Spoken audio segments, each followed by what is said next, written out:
So, we finally have official photographs of the Galaxy S25 Ultra, as well as the normal and Plus variants.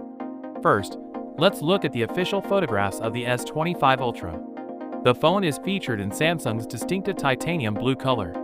The photographs show the gadget within an official clear cover, giving us a good look at its flat edges and incredibly low bezels.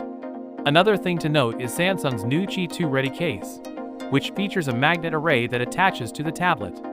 Regarding Qi 2, the Wireless Power Consortium stated yesterday that Samsung's next smartphones will support the standard.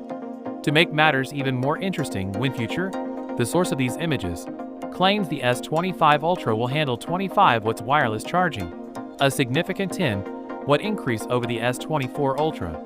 Samsung has officially revealed that their upcoming Unpacked event will take place on January 22nd. And to get people excited, they're giving away $5,000. Simply show interest. No credit card necessary. Simply add your name and email to secure your position.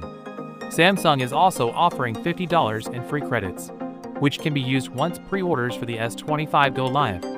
Moving on, here are the official photos of the Galaxy S25 and S25 Plus in their new icy blue color. What stands out are the black camera rings, which were formerly limited to the Ultra model. This is interesting considering prior leaks indicated that the S25 Plus would not feature them. Nevertheless, those images were most likely of the S24 Plus masquerading as the S25 Plus.